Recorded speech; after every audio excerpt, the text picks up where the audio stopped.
다 같이 사도신경으로 우리의 신앙을 고백하며 13일 화요일 새벽 예배를 하나님 앞에 올려드리도록 하겠습니다. 전능하사 천지를 만드신 하나님 아버지를 내가 믿사오며 그 외아들 우리 주 예수 그리스도를 믿사오니 이는 성령으로 잉태하사 동정녀 마리아에게 나시고 본디오 빌라도에게 고난을 받으사 십자가에 못 박혀 죽으시고 장사한 지 사흘 만에 죽은 자 가운데서 다시 살아나시며 하늘에 오르사 전능하신 하나님 우편에 앉아 계시다가 저리로서 산자와 죽은 자를 심판하러 오시리라. 성령을 믿사오며 거룩한 공예와 성도가 서로 교통하는 것과 죄를 사하여 주시는 것과 몸이 다시 사는 것과 영원히 사는 것을 믿사옵나이다. 아멘. 오늘 함께 보실 하나님의 말씀은 고린도후서 13장 5절 말씀입니다. 제가 가지고 있는 신약 성경 301쪽에 있는 고린도후서 13장 5절 말씀을 제가 봉독해 드리도록 하겠습니다. 너희는 믿음 안에 있는가? 너희 자신을 시험하고 너희 자신을 확증하라. 예수 그리스도께서 너희 안에 계신 줄을 너희가 스스로 알지 못하느냐? 그렇지 않으면 너희는 버림받은 자니라. 아멘. 이제 고린도후서라는 그 긴 편지를 마무리하면서 바울 사도는 고린도 교인들을 향한 그 자신의 마음을 마지막으로 드러내주고 있습니다. 바울 사도는 이제 세 번째 방문을 할 것입니다. 그리고 그 방문하는 주제는 바로 심판입니다.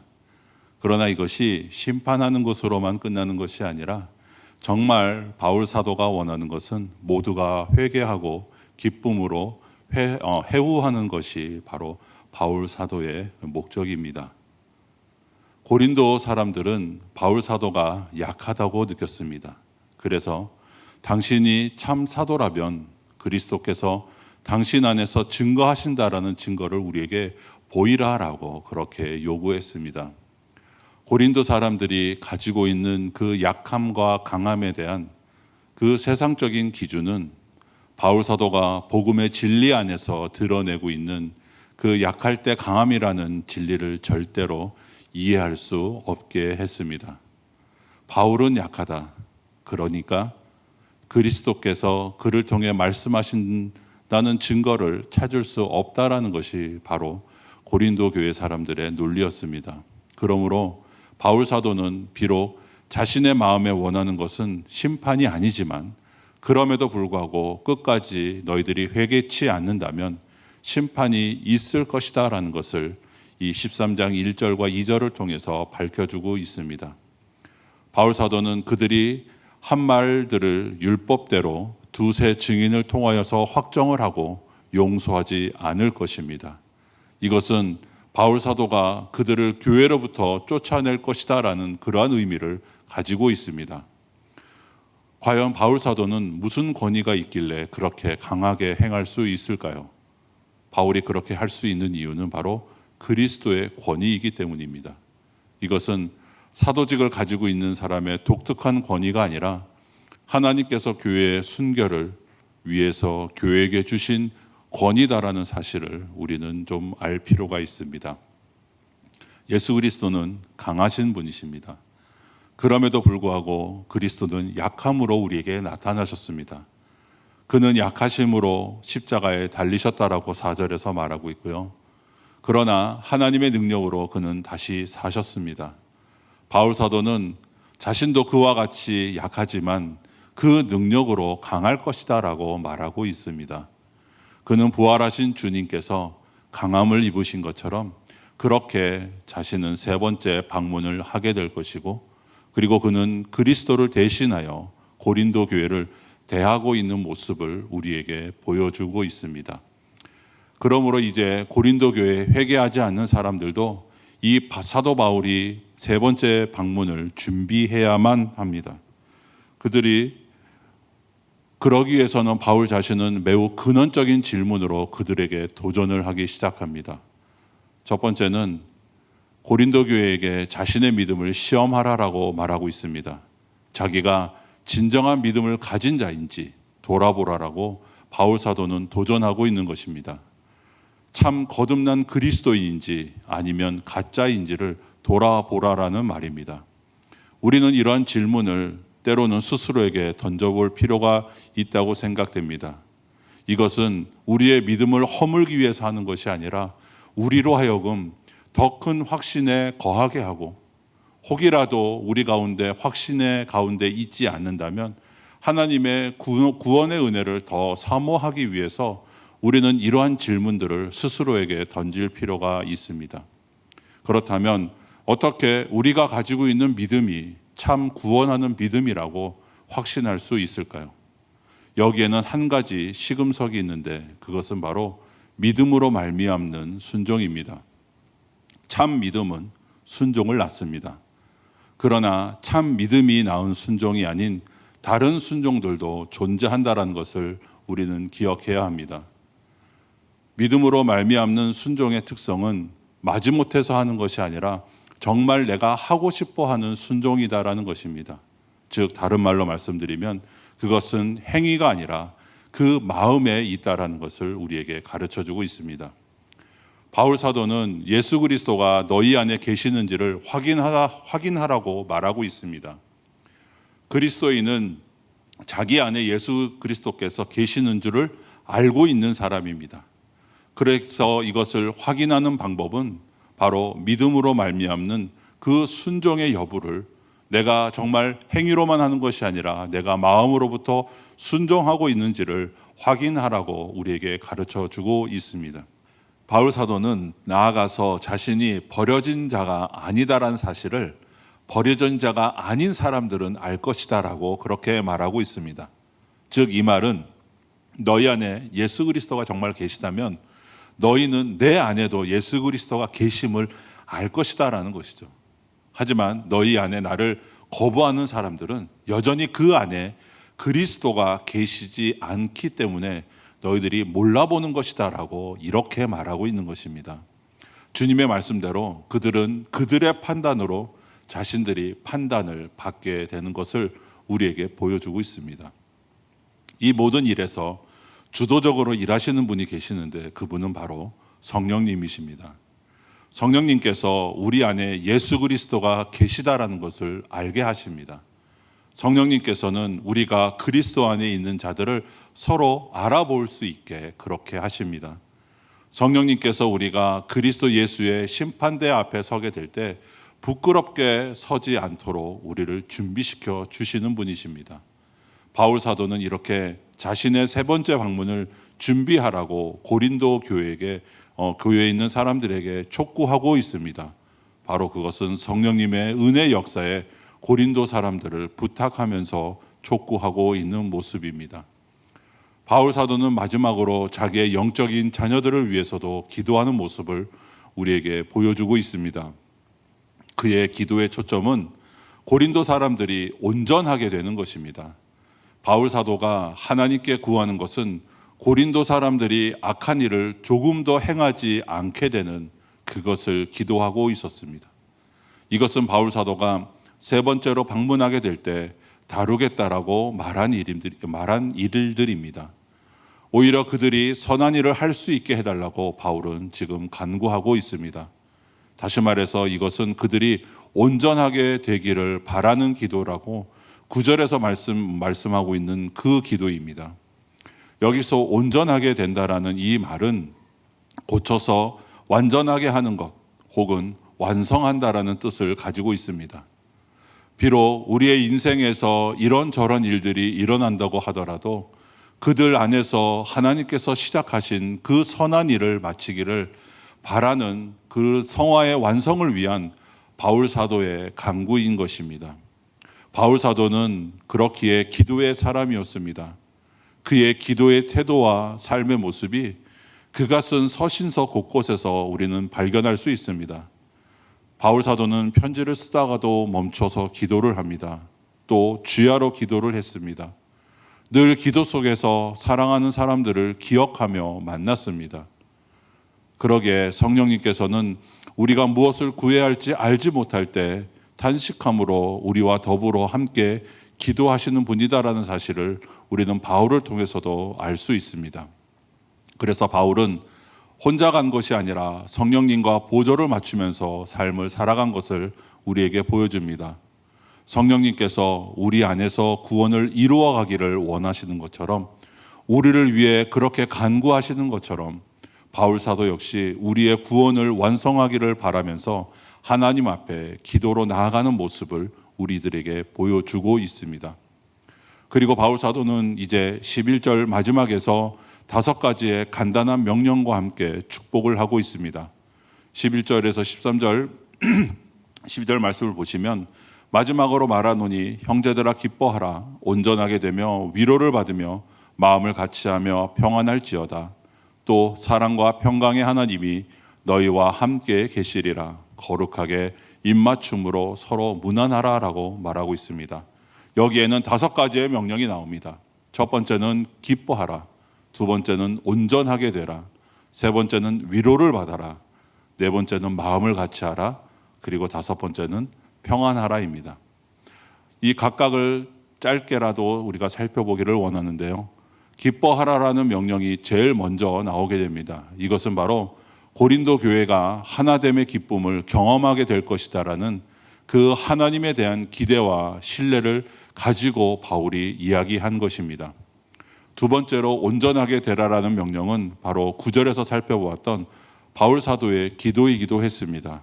그들은 찢어진 그물을 깁는 것처럼 그들 공동체의 잘못들을 바로잡고 고쳐야 했고, 그리고 하나님의 온전하신 뜻을 이루어가야 했습니다. 세 번째로 바울은 위로받으라라고 이 명령한 것은 고린도 교회의 사건들이 서로에게 많은 상처를 주었다라는 사실을 시인하고 있는 것입니다.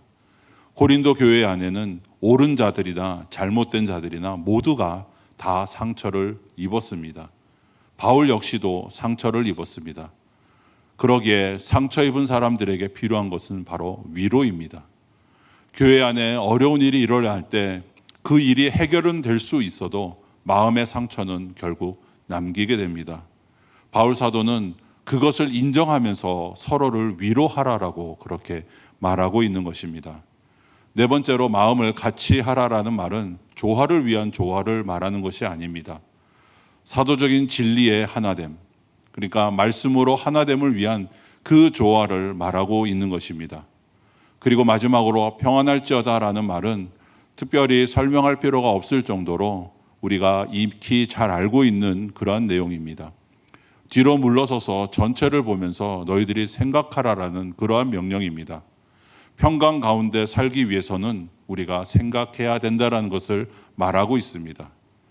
바울 사도는 이 5개의 명령을 조화롭게 연결하면서 그리고 마지막에 이렇게 권면하고 있습니다. 사랑과 평강의 하나님이 너희와 함께 계시리다라고 그렇게 약속의 권면을 하고 있습니다. 바울 사도는 알고 있었습니다. 거짓 복음으로 인해서 상처가 많았던 그 고린도 교회에 최고의 해독제와 치료약은 결국 사랑과 평강의 하나님을 아는 넘치고도 깊은 즐거움이다라는 사실을 바울은 알고 있었던 것입니다. 사랑과 평강의 하나님을 우리가 알게 된다면 그들은 이것이 얼마나 넘치고도 깊은 즐거움인지도 역시 알게 될 것입니다. 그리고 그들은 건강과 부를 약속해주는 그러한 거짓 복음 따위에 결코 넘어가지 않게 될 것입니다. 오늘 고린도 교회에게 바울이 이야기한 것처럼 하나님은 오늘도 우리에게 이렇게 말씀하십니다. 기뻐하라, 온전하게 되라, 위로를 받아라, 마음을 같이하라, 그리고 평안하라라고 말입니다. 사랑과 평강의 하나님을 우리가 그러면 깊이 경험하게 될 것이다라는 것을 가르쳐 주고 있습니다. 이것이 오늘날 우리 교회 안에서 일어나야 하는 일들입니다. 만약 이것이 우리에게 없다면 우리의 신앙생활이란 얼마나 공허하고 그저 껍데기에 불과한 것이 되고 말 것이다라는 것을 우리는 알고 있습니다. 하나님께서 우리를 이러한 교회로 지켜주시고 우리로 하여금 사랑과 평강의 하나님을 아는 넘치고도 깊은 즐거움을 맛보게 해주시기를 간절히 소망합니다. 그리고 우리를 모든 거짓 가르침으로부터 우리를 지켜주기를 저는 간절히 소망합니다. 이제 2가지를 생각하면서 오늘 말씀을 마무리하려고 합니다. 그리스도인의 강함은 십자가의 약함 안에서 드러난다라는 사실을 고린도 후서에서 바울은 우리에게 가르쳐주고 있는 것입니다. 강한 사람, 센 사람, 그리고 억척스러운 사람이 되는 것이 아니라 예수님을 믿으면서 우리는 온유한 사람이 되는 것을 배워야 합니다. 우리가 예수님을 잘 믿으면 우리는 그렇게 변해 갑니다. 바울 사도가 우리에게 보여준 것처럼 우리는 그렇게 변해 가는 것입니다. 나의 똑똑함과 잘남과 그리고 세상에서 알아주는 것과 자랑거리들을 내려놓게 되고 우리는 약함 안에서 주님의 능력이 온전하여지기를 바라게 될 수 있다라는 것입니다. 내 힘이 아니라 그리스도의 능력으로 살고 싶어하는 자가 되어져 갈 것입니다. 그러기에 자기의 약함을 알고 그것을 인정하는 사람이 바로 그리스도 안에서 진정한 강자라는 사실을 우리는 꼭 기억해야 합니다. 바울 사도가 이렇게 완악해 보이는 고린도 교회를 끝까지 축복하는 그런 근거가 과연 무엇에 있었을까요? 바울 사도는 고린도 사람들을 향한 소망을 끝까지 놓지 않았기 때문에 그랬을까요? 그것이 아닙니다. 바울 사도가 믿었던 것은 고린도 사람들에게 남아있는 일말의 소망이 아니었습니다.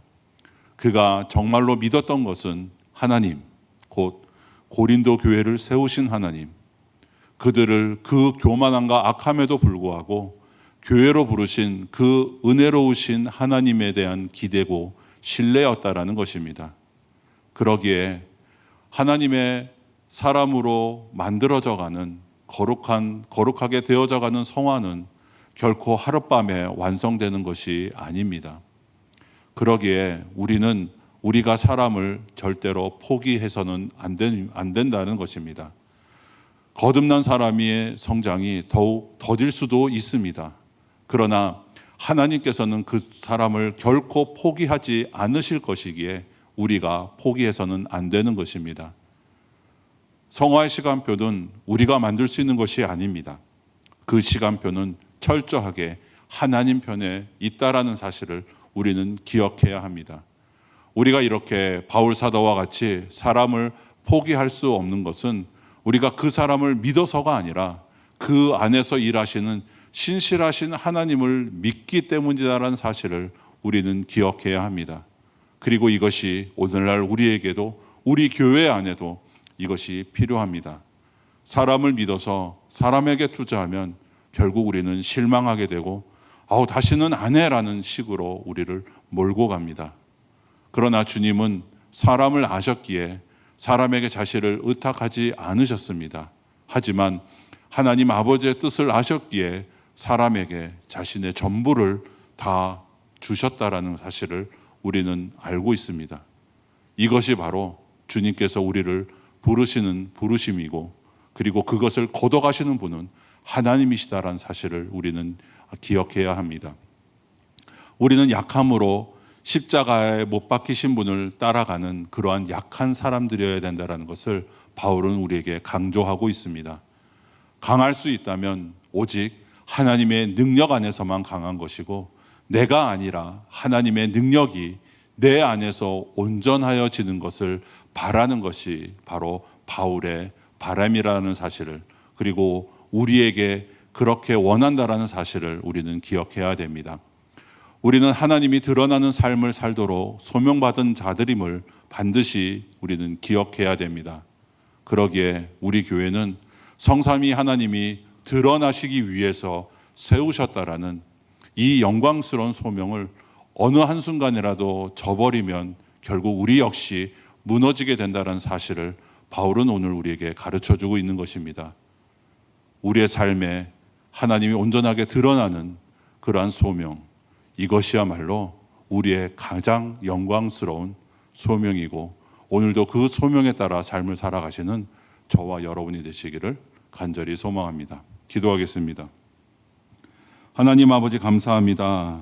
여전히 완악한 저희들에게 은혜를 베풀어 주시고 우리를 포기하지 않으시고 성령을 통하여서 우리의 삶을 성화의 과정 속에서 이끌어 가시는 그 하나님의 은혜에 감사드립니다.